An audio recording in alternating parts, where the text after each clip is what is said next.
Wealthy tourists are usually the type everybody wants around their part of the world, but not if they threaten your.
Wealthy tourists are usually the type everybody wants around their part of the world, but not if they threaten your way of life. For us, it's very important the culture of the town, the history of the town. Also on this week's programme, travel gadgets that could help you with your jet lag. And we go on a classic car tour in Tuscany with a flavour of La Dolce Vita. This feels very different.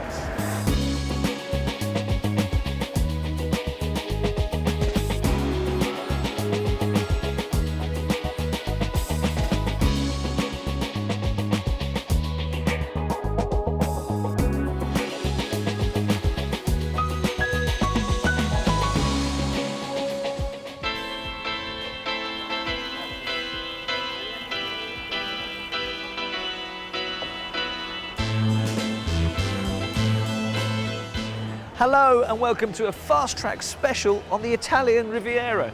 I'm Rajan Datta.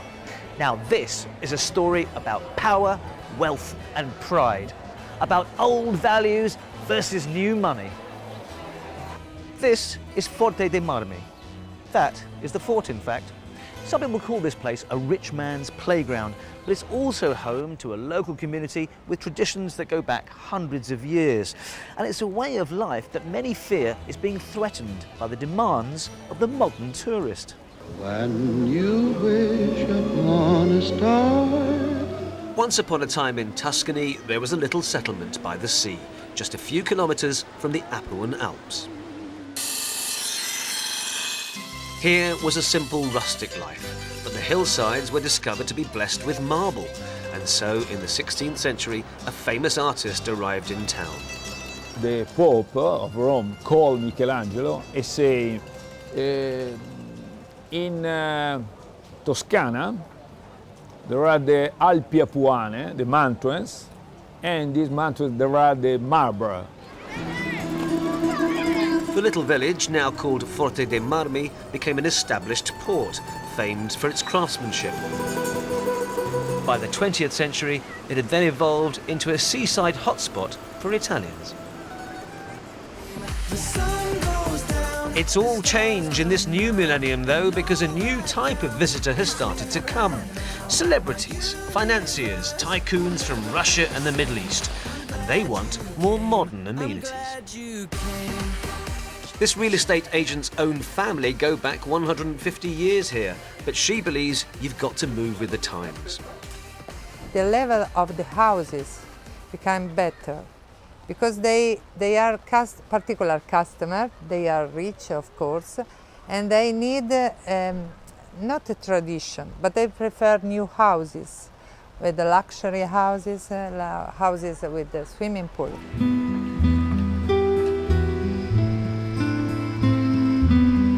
At the turn of the 20th century, Forte dei Marmi became one of Italy's first beach resorts, this time populated by wealthy Italians.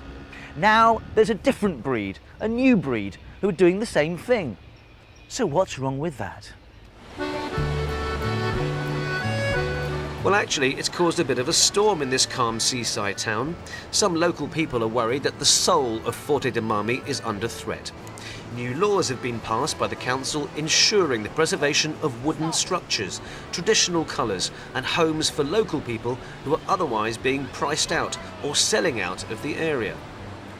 Villas are now going for a reputed $27 million, or $70,000 a month just to rent. There are still people on this beach with royal blood who fear for the future of their beloved family retreat.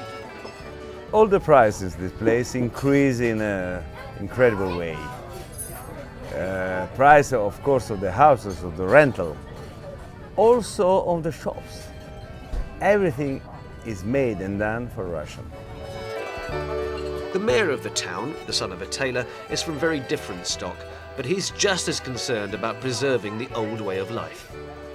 This town is a true town when there are not only the house, or the restaurant, or the shop.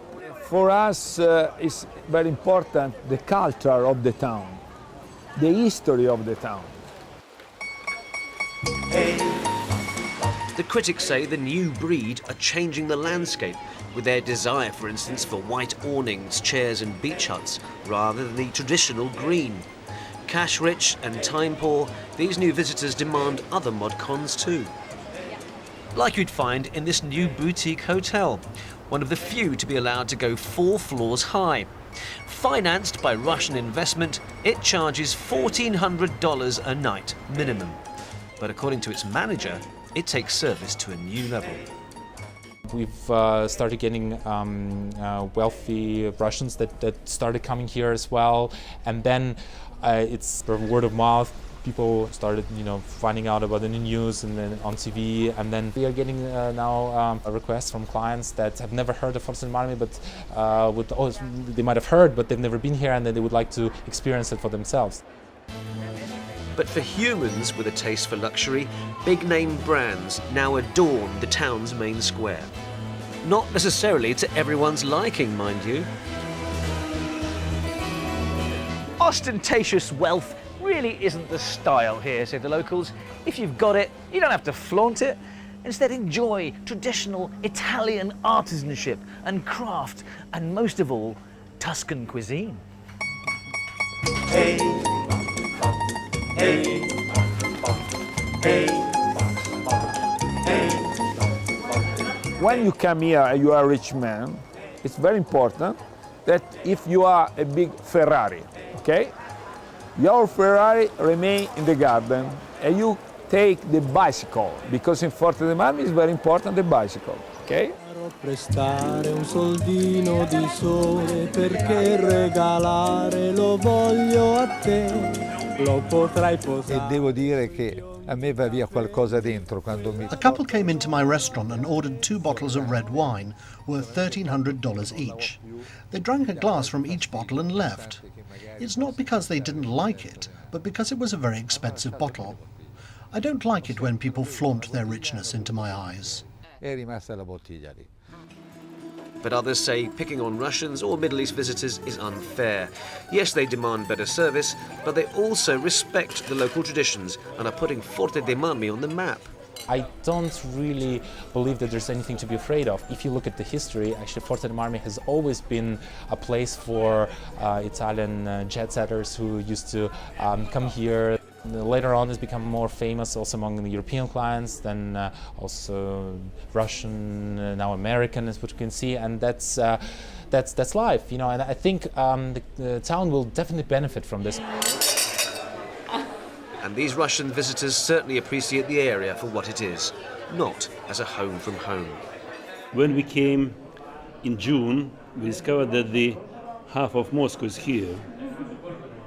From one point of view, it was a little bit disappointing. On the other hand, we have met a lot of friends here. I like to go to some small villages in the mountains to see the area, not particularly the sea, but the whole area, to speak with Italians who don't speak English or any language except for Italian.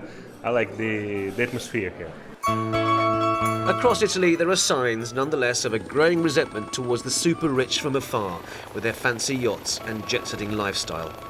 Maybe recessionary times are making the gap between the privileged and the less well-off even more stark. But then again, they are bringing employment and jobs to the area.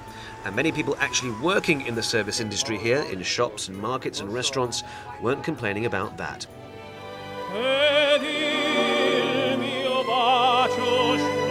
One of the most famous residents here, and we were lucky enough to meet and see him perform in Tuscany, says he has no time for chauvinism and intolerance towards foreign wealth. I'm used to living around the world. I'm used to the company of people from different countries who speak different languages and are of different religion, and I've always felt at ease everywhere.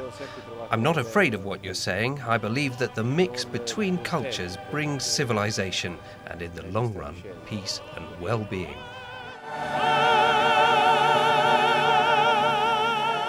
So, is there an issue with the clash of old values and new money in your part of the world?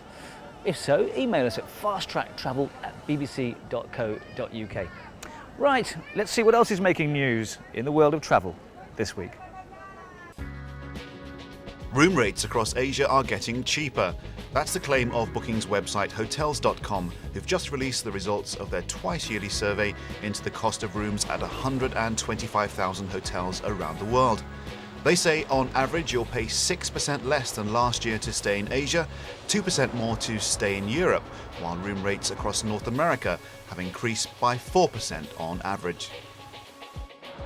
From this week, begging has been banned along the Champs-Élysées in Paris. Several capital cities across Europe have reported a surge in aggressive begging and pickpocketing by youths from Eastern Europe. And France has introduced new measures aimed at deporting Romanian minors for delinquency. Those opposed to the move say that the Romanians are being targeted as scapegoats. And countdown has commenced. According to Sir Richard Branson, who announced in a recent TV interview he expects to see the launch of his first commercial spaceship within the next 12 months. Virgin Galactic plans to start by taking tourists on suborbital flights, before eventually one day building a space hotel.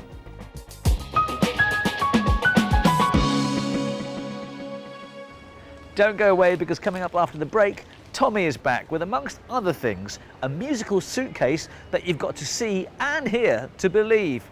Plus, do you know why this car is the most sought after Alfa Romeo in the world?